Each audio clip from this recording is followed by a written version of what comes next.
Olá pessoal, sejam muito bem-vindos a mais um conteúdo aqui do nosso canal.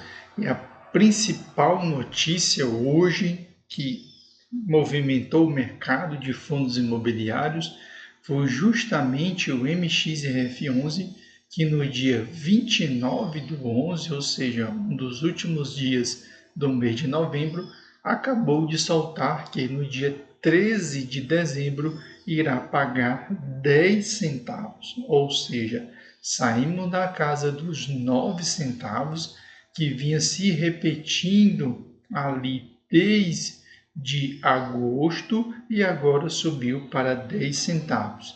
Isso animou muitos dos investidores a observar o MXRF11 aumentando o dividendo, MXRF11 que vinha numa escalada, principalmente, na verdade nem podemos nem usar escalada, né?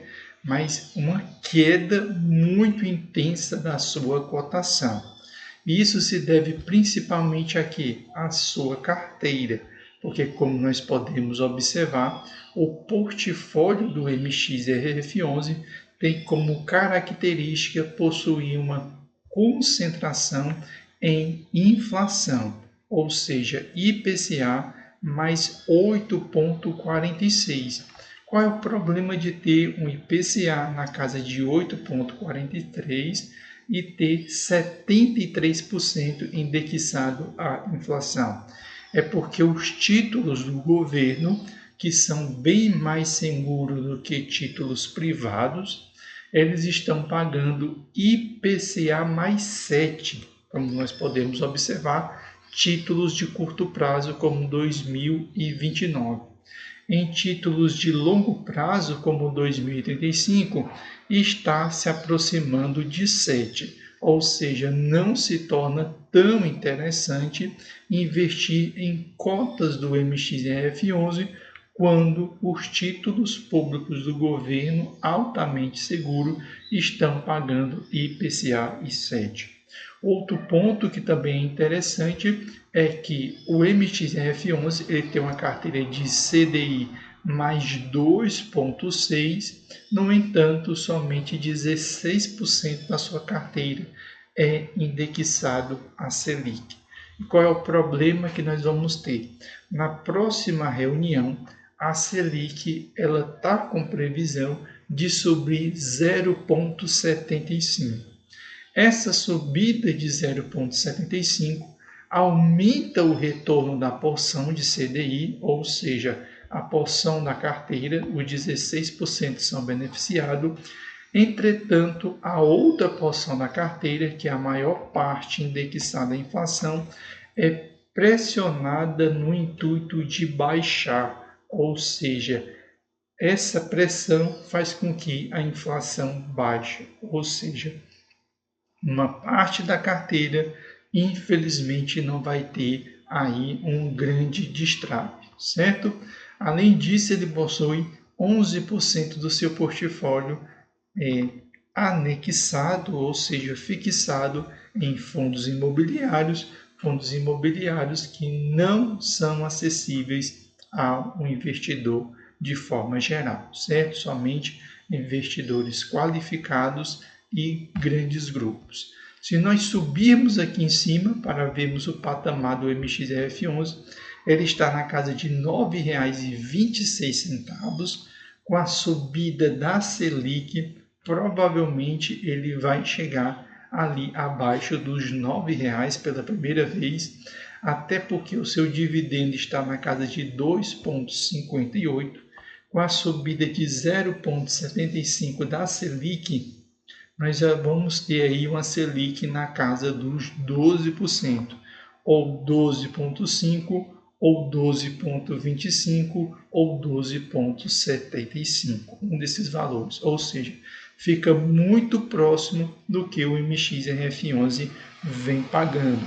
Aí talvez você diga, poxa, mas lá nos títulos públicos existe o desconto do imposto de renda. É verdade, só que lá é muito mais seguro do que os fundos imobiliários.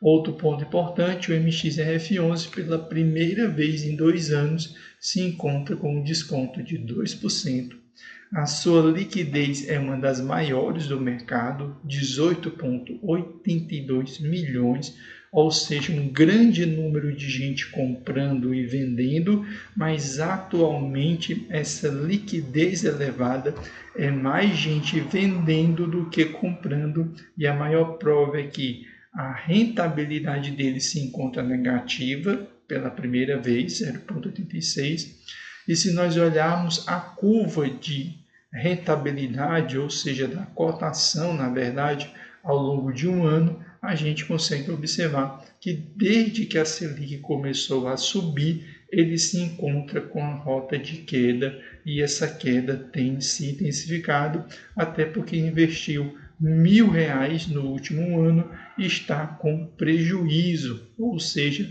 no atual momento só teria R$ 991,43.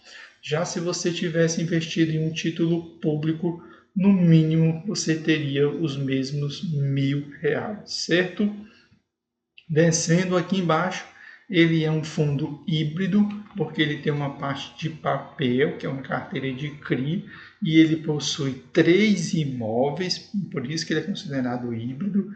Embora ele seja um fundo de papel, ele tem uma porção em tijolo, tem uma taxa de administração de 0,9, vacância zero, porque os seus 3 imóveis se encontram ocupados, e está aqui o principal ponto que torna o MXRF11 um dos grandes queridinhos. Ele possui 1.220.118 cotistas, ou seja, ele tem aproximadamente 437 milhões de cotas no mercado.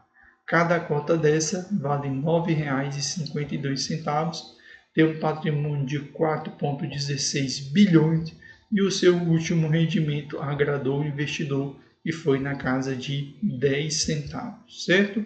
Se nós descermos aqui, nós conseguimos observar que aí desde 2022, né, ali final de 2021 e início de 2022, sempre o MXRF11 conseguiu pagar acima de 1%.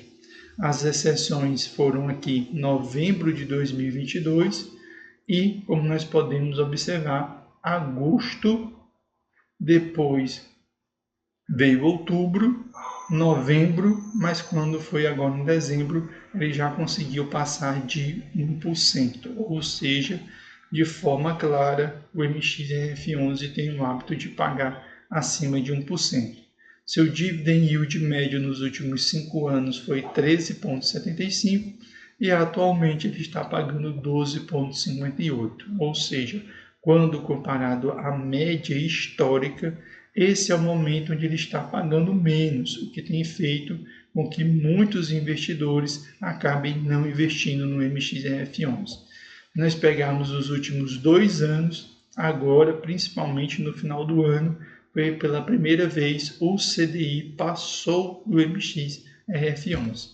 Se nós pegarmos os últimos 5 anos, aí sim, né, a pancada é mais violenta. Na maioria do tempo, o CDI conseguiu vencer o MXRF11, certo? Se nós pegarmos a inflação, teve um bom período onde a inflação bateu o MXRF11, mas quando foi ali no início de 2023, o MXRF11 conseguiu vencer a inflação. Olha que coisa interessante. Até o início de 2023, a inflação batia o MXRF11.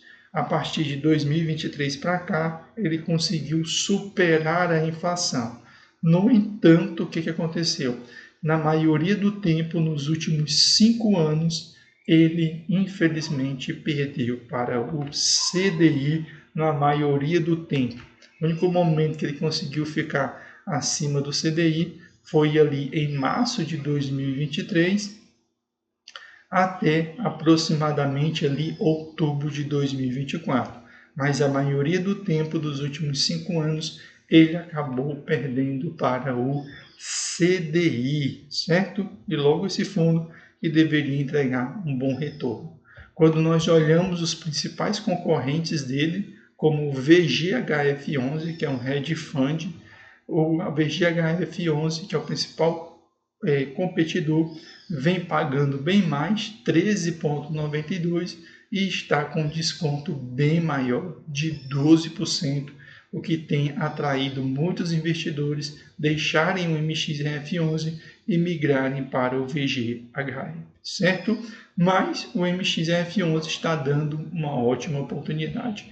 Existe a possibilidade de ele cair mais um pouco? Sim, principalmente após a próxima reunião do Copom.